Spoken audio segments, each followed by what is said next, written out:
Deenu Thomas ഏലൻ ഒരാൾ തന്നെ. ഇദ്ദേഹം കൂതാശയുടെ റൈറ്ററായിരുന്നു. കൂതാശ എഴുതി ഇറങ്ങിയിട്ട് കുറേ ദിവസമായി. അതിനുശേഷം യാതോ കൂടാരത്തിൽ പോയിട്ട് ഇപ്പോഴാണ് ഒരു പടം ആയിട്ട് വന്നിട്ടുള്ളത്. കൂതാശ കണ്ടില്ലെങ്കിൽ കണ്ടു നോക്കാം. ബാബുരാജ് അഭിനയിച്ച അത്യാവശ്യം നല്ലൊരു ത്രില്ലറാണ്, നല്ലൊരു സിനിമയാണ്, സസ്പെൻസ് ഒക്കെ ഉണ്ട്. ഏകദേശം സിമിലർ ആയിട്ടുള്ള ഒരു പ്ലോട്ട് തന്നെയാണ് ഇതിൽ എടുത്തിരിക്കുന്നത്. പക്ഷേ ട്രീറ്റ്മെൻറ്റ് ഡിഫറൻറ്റ് ആണ്. ജീത്തു ജോസഫാണ് സംവിധാനം ചെയ്തിരിക്കുന്നത്. ഈ സിനിമ നിങ്ങൾ ട്രെയിലറിൽ കണ്ടതുപോലെ തന്നെ രണ്ടുപേരുടെ തമ്മിലുള്ള ഒരു ക്യാറ്റ് ആൻഡ് മൗസ് ഗെയിം പോലെ മുന്നോട്ട് പോകുന്ന ഒരു സിനിമ. ഈ സിനിമയുടെ ട്രീറ്റ്മെൻറ്റ് എന്ന് പറയുന്നത് ഇതൊരു ഇമോഷണൽ ത്രില്ലർ ജോൺറയിൽ വരുന്ന പല തരത്തിലുള്ള ത്രില്ലേഴ്സ് പരീക്ഷിക്കുന്ന ആളാണ് ജീത്തു ജോസഫ്. അദ്ദേഹത്തിൻ്റെ പുതിയൊരു പരീക്ഷണമാണ് ഈ പടം. അതായത് ഈ സിനിമയ്ക്ക് ഒരു ഫ്രഷ്നെസ് ഉണ്ട്. കാരണം ഈ രീതിയിലുള്ള കഥ പറച്ചിൽ, ഇങ്ങനത്തെ ഒരു സാധനം മുമ്പ് ഞാൻ വേറൊരു സിനിമയിലും കണ്ടിട്ടില്ല. അതിനൊരു കയ്യടിയാണ്. ഇതിൽ സിനിമയുടെ തുടക്കത്തിൽ പോലീസ് സ്റ്റേഷനിൽ എന്താണ് ബിജു മേനോൻ, എന്താണ് അയാളുടെ ക്യാരക്ടറെന്ന് നമുക്ക് എവിഡൻ്റായിട്ട് മനസ്സിലാക്കി തരുന്ന ഒരു സീനുണ്ട്. അതിനെ തുടർന്ന് കുറച്ച് ഇൻസിഡൻസും അവിടെ നടക്കുന്നുണ്ട്. അത് ഒരു രക്ഷയില്ല, അത് ഭയങ്കര ഇമോഷണലാണ്. ഈ സിനിമയിലെ ഇമോഷണൽ സീൻസ് എല്ലാം ഫസ്റ്റ് ഹാഫിൽ വരുന്നത് അതിൻ്റെ കൂടെ പഞ്ചിൽ നമുക്ക് ആസ്വദിക്കാൻ പറ്റിയിട്ടുണ്ട്. ഇപ്പോൾ ഈ ആ ഒരു ഇതെന്ന് പറഞ്ഞാൽ പല സിനിമകളിലും നമ്മൾ മാസ് മസാല പടത്തിലൊക്കെ അങ്ങനെ കാണിച്ചിട്ടുള്ള സംഭവങ്ങൾ തന്നെയാണ്. പക്ഷേ അത് ജീത്തു എടുത്തിരിക്കുന്ന സമയത്ത് ഡ്രാമാറ്റിക്കാണ്. പക്ഷേ നമുക്കത് അതിൻ്റെ ഫീല്, അതിൻ്റെ കാമ്പ് ഉൾക്കൊണ്ട് കാണാൻ പറ്റിയിട്ടുണ്ട്. അതിനുശേഷം പിന്നെ പടപടേന്ന് അങ്ങോട്ട് അതുമായിട്ട് കണക്ട് ചെയ്ത് ക്യാരക്ടറുമായിട്ട് കണക്റ്റഡായി അങ്ങനെ പോയി മുന്നോട്ട് പോവുകയാണ്. അപ്പം അതിൽ ബിജു മേനോൻ്റെ പെർഫോമൻസൊക്കെ എക്സെപ്ഷണലാണ്. അപ്പോൾ ഇതിൽ ബിജു മേനോനും ജോജുവാണ് ഉള്ളത്. രണ്ടുപേരും ഏകദേശം ഒരേ പുറത്തെ ആൾക്കാരുണ്ട്. അതായത് ബിജു മേനോന് ഒരു റോൾ കൊടുത്തു കഴിഞ്ഞാൽ ബിജു മേനോൻ ഇല്ലെങ്കിൽ അത് ജോജു ചെയ്യുമെന്നുള്ളൊരു സാധനമുണ്ട്. കാരണം അവരുടെ ഒരു ഫിസിക്കാണെങ്കിലും സംസാര രീതിയാണെങ്കിലും ഒരു സ്വാഗ് സംഭവങ്ങൾ ഏകദേശം സിമിലറായിട്ട് എനിക്ക് തോന്നിയിട്ടുണ്ട്. ഇത് പഴയ ബിജു മേനോൻ്റെ ഒരു പുതിയ പതിപ്പാണ് ജോജു എന്നുള്ളത്.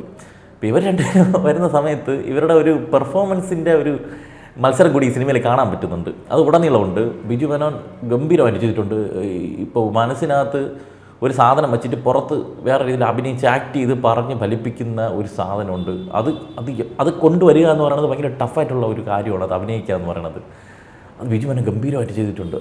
അയാളെ മുഖത്തുണ്ട് കള്ളത്തരം എന്ന് പറഞ്ഞ് ഫലിപ്പിച്ച് വിടുന്നത് കാര്യങ്ങൾ. പക്ഷേ അവിടെ ആ സിനിമയിലുള്ള ക്യാരക്ടേഴ്സിന് അത് മനസ്സിലാവുമോ നമുക്കറിയില്ല. പക്ഷേ നമുക്കത് മനസ്സിലാവും.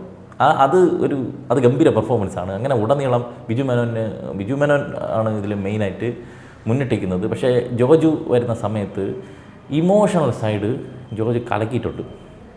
ആ പെർഫോമൻസ് കാരണം നമുക്കവിടെ ആ ഇമോഷൻ കിട്ടുന്നുണ്ട്, കണ്ണ് നിറയുന്നുണ്ട്. അതിൽ എടുത്ത് പറയേണ്ട ഒരു സാധനം, ഇതിൽ മ്യൂസിക് വിഷ്ണു ശ്യാം, ഇതെല്ലാം ഇവരുടെ ജീത്തുവിൻ്റെ സ്ഥിരം ആൾക്കാർ തന്നെയാണ്. ഗംഭീരമായിട്ട് സ്കോർ ചെയ്തിട്ടുണ്ട് കേട്ടോ. ഇമോഷണൽ രംഗങ്ങളൊക്കെ കിടിലായിട്ട് പൊക്കി വിട്ടിട്ടുണ്ട്. ആ സീന്, അതിനുശേഷം കുറച്ച് കഥാപാത്രങ്ങൾ വരുന്നു. ഒരു ക്രൈം നടക്കുന്നു.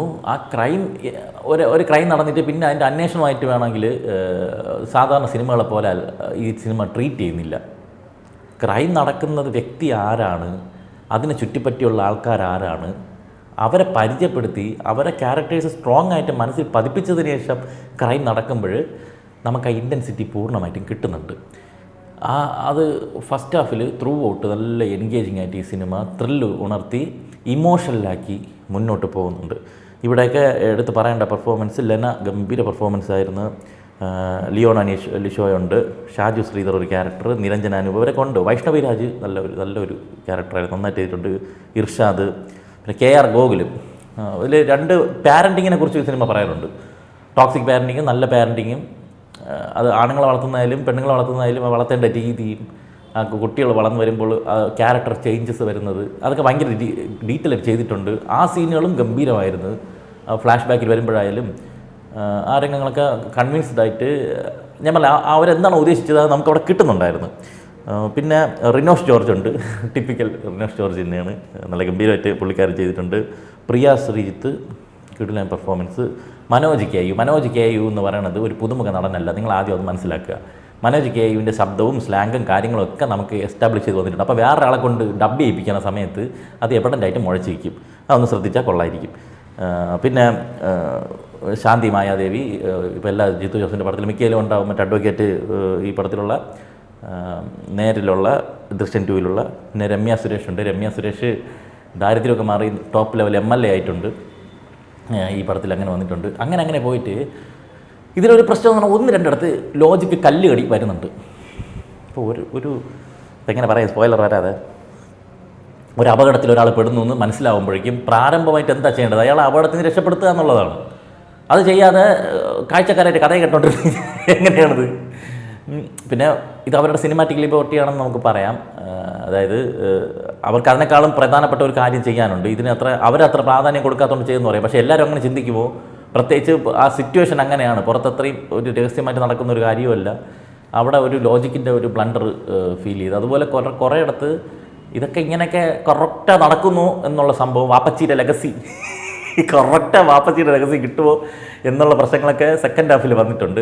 ഫസ്റ്റ് ഹാഫ് നല്ല ലെങ്ത് ഉണ്ട് കേട്ടോ. സെക്കൻഡ് ഹാഫ് ലെങ്ത് കുറവാണെങ്കിൽ, ഡ്യൂറേഷൻ കുറവാണെങ്കിൽ നമുക്ക് ലെങ്ത് സെക്കൻഡ് ഹാഫ് ഫീൽ ചെയ്യണം. കാരണം ഒരുപാട് കാര്യങ്ങൾ ഒരുമിച്ചെടുത്തിട്ട് ഇടാൻ നോക്കി, ഒന്ന് കണക്ട് ചെയ്തെടുത്തത് ഒന്ന് കണക്ട് ചെയ്ത്, അത് ഫസ്റ്റ് ഹാഫിൽ ആ ഒരു കൺവിൻസിങ് ആയിട്ട് വന്നതുപോലെ സെക്കൻഡ് ഹാഫിൽ എനിക്കത്ര ഇത് തോന്നിയില്ല. അത് മാത്രമല്ല, ഇത്രയും സാധനങ്ങൾ എടുത്ത് കുത്തിക്കയറ്റി വെച്ച സമയത്ത് ഓക്കെ അതിലൊരു പുതുമയുണ്ട്. അതായത് സാധാരണ ഒരു സിനിമയിൽ ക്ലൈമാക്സിലായിരിക്കും വില്ലൻ റിവീൽ ചെയ്യുന്നത്, ഇല്ലെങ്കിൽ ക്ലൈമാക്സിലായിരിക്കും വില്ലനെ പിടിക്കുന്നത്, എന്താണെന്ന് നമുക്ക് അറിയാനുള്ള ക്യൂരിയോസിറ്റി ഉണ്ടാവും. ഇതിലൊരു സസ്പെൻസ് ഉണ്ട്, അത് നമുക്ക് പെട്ടെന്ന് പിടിക്കാൻ പറ്റുന്ന സസ്പെൻസ് അല്ല, അതും നന്നായിട്ട് വൃത്തിക്ക് തന്നെ ചെയ്തിട്ടുണ്ട്. പക്ഷേ ഇതിലോട്ട് എത്താവുന്ന കാര്യങ്ങളിൽ പലയിടത്തും ലോജിക്ക് പാളിയടാ, ഇങ്ങനെയൊക്കെ നടക്കുമോ? മൊബൈൽ റേഞ്ച് കിട്ടുന്ന സ്ഥലങ്ങളൊക്കെ ഉണ്ടാവുമല്ലോ, പഴയ ഫോണിൽ ടവർ ലൊക്കേഷനൊക്കെ കാണിക്കുമല്ലോ. ഇങ്ങനെ കുറേയേറെ സംശയങ്ങൾ ലോജിക്കലി നമുക്ക് ഈ സിനിമ കണ്ടുകൊണ്ടിരിക്കുന്ന സമയത്ത് സെക്കൻഡ് ഹാഫിൽ ഇങ്ങനെ ആലോചിച്ചിരിക്കും. ഇതങ്ങനെ ചെയ്താൽ പോരെ, ഇതിങ്ങനെ ചെയ്താൽ പോരെ, ഇവരെന്തിനാണ് ഇങ്ങനെ ചെയ്യുന്നത്? പിന്നെ അതിലെ കഥാപാത്രങ്ങൾ കടന്നു പോകുന്ന ഒരു മാനസിക അവസ്ഥയുണ്ട്. ആ അവസ്ഥ വെച്ചിട്ട് നമ്മളിവിടെ ചിന്തിക്കുമ്പോൾ അവർക്ക് കിട്ടണമെന്നില്ല. അങ്ങനെയൊക്കെ ചിന്തിച്ച് ഈ സിനിമാറ്റിക് ലിബർട്ടി ഞാൻ പറഞ്ഞില്ലേ, അതൊക്കെ നോക്കിക്കഴിഞ്ഞാൽ ഓക്കെ എന്നുള്ളൊരു സെറ്റപ്പിലാണ് ഇത് പൊയ്ക്കൊണ്ടിരിക്കുന്നത്. അതും അതിൻ്റെ ലാസ്റ്റ് വന്ന കുറച്ച് മെസ്സേജും കാര്യങ്ങളും ഇതൊക്കെ വെച്ചിട്ട് ഒരു ഓക്കേഷായിട്ടുള്ള തരക്കേടില്ലാത്ത ഒരു പുതിയ അറ്റംപ്റ്റ് ഉള്ള ഒരു ജിത്തു ജോസഫ് സിനിമയായിട്ടാണ് എനിക്ക് ഈ സിനിമ ഫീൽ ചെയ്തത്. ഫസ്റ്റ് ഹാഫ് കിടിലായിരുന്നു. 1-2 ലോജിക്ക് പ്രശ്നങ്ങൾ മാറ്റി നിർത്തി കഴിഞ്ഞാൽ അത് മുഴച്ചിക്കൂടെ. അത് ഏത് കൊച്ചു പിള്ളേരും കാണുമ്പോൾ പറയും ഈ സമയത്ത് ഇങ്ങനെയാണോ ചെയ്യേണ്ടതെന്ന് നമ്മൾ ചോദിച്ചു പോകും. അങ്ങനെ 1-2 ലോജിക്ക് പ്രശ്നങ്ങൾ മാറ്റി നിർത്തി കഴിഞ്ഞാൽ ഫസ്റ്റ് ഹാഫ് കിടുവായിരുന്നു. സെക്കൻഡ് ഹാഫ് അത്രത്തോളം വന്നില്ല, സ്റ്റിൽ എന്നാലും ഓക്കെ ആയിരുന്നു. കുറച്ച് വലിച്ചു നീട്ടി, കുറച്ച് ലെങ്ത് ഫീൽ ചെയ്ത് ഒഴിച്ച് കഴിഞ്ഞാൽ മറ്റൊരു ഡെയർ അറ്റംപ്റ്റ് എന്ന് പറഞ്ഞാൽ നമുക്കിങ്ങനൊരു മുന്നിൽ ജിത്തു ജോസഫ് ത്രില്ലർ എടുക്കുന്നുണ്ടെങ്കിലും എല്ലാത്തിനും ഓരോ വ്യത്യസ്തത കൊണ്ടുവരാൻ അദ്ദേഹം ശ്രമിക്കുന്നുണ്ട്. ആ ഒരു വ്യത്യസ്തമായിട്ടുള്ള ഒരു സാധനം, മുമ്പ് കാണാത്ത ഒരു സംഭവം ഞാൻ കണ്ടിട്ടില്ല. വേറെ കൊറിയയിലോ വല്ല ഒന്നും എനിക്ക് അറിഞ്ഞൂടാ, അങ്ങനെ സിനിമകൾ കാണാത്തതുകൊണ്ട് എനിക്കറിയത്തില്ല. അങ്ങനത്തെ കുറച്ച് കാര്യങ്ങളുള്ളതുകൊണ്ടും അത്യാവശ്യം തരക്കേടില്ലാത്ത ഒരു സിനിമയായിട്ടാണ് എനിക്ക് വലതുവശത്തെ കള്ളൻ ഫീൽ ചെയ്തത്. ജിത്തു ജോസഫിൻ്റെ മുമ്പത്തെ അപേക്ഷിച്ച് കുറച്ചുകൂടി നല്ലൊരു മേക്കിംഗ് ക്വാളിറ്റി ഈ സിനിമയിൽ പുലർത്തിയിട്ടുള്ളതായിട്ട് തോന്നി. എസ്പെഷ്യലി ഡി ഏജിങ്ങിൻ്റെ ഒരു സംഭവമുണ്ട്. ബിജു മേനോൻ ചില സമയങ്ങളിൽ പൊക്ക സാധനം കേട്ടോ. Biju Menon de ageing black and വൈറ്റാണ് കാണിക്കുന്നത്. ചിലയിടത്ത് പോയിട്ടുണ്ട്, ചിലയിടത്ത് നമുക്കിവിടെ ചെയ്യുന്ന അറിയാൻ പറ്റും, ക്ലോസ് വരുമ്പോൾ. എല്ലാ സമയത്തൊക്കെ അത് അത്യാവശ്യം വൃത്തിയായിട്ട് വയറൊക്കെ ഒതുക്കി നല്ല വൃത്തിക്ക് ചെയ്തിട്ടുണ്ട്. അതിൽ technical side DOP Satheesh Kurup അടിപൊളിയായിരുന്നു. Vinayak VS editing, Prashanth Madhav production design, എല്ലാം. കളറിസ്റ്റ് DI അത് മൊത്തത്തിൽ ഒരു ഡാർക്ക് പിടിച്ച് ചെയ്തിരിക്കണമെന്ന് തോന്നുന്നു. മൊത്തത്തിൽ ഒരു ഇരുട്ട്, ഒരു ഡള്ള് ആയിട്ട് ഫീൽ ചെയ്തിട്ടുണ്ട് സ്ക്രീൻ മൊത്തം. ഞാൻ അങ്ങനെ ചെയ്തിരിക്കണമെന്ന് എനിക്കുണ്ട്. എന്തായാലും ഇത് ഫാമിലി ഓഡിയൻസൊക്കെ കാണാം. വേറെ വയലൻസ്, വെട്ടുകുത്ത്, കൊലപാതകമൊന്നുമില്ല. ക്രൈമുണ്ട്, ചുമ്മാ ഉള്ള ക്രൈമൊന്നുമില്ല. പക്ഷേ അത് നമുക്ക് കാണിച്ച് അങ്ങനെ ഒരു സാധനം വന്നിട്ടില്ല. പക്ഷേ അതിൻ്റെ ഇമോഷൻ നമുക്ക് കിട്ടുന്നുണ്ട്.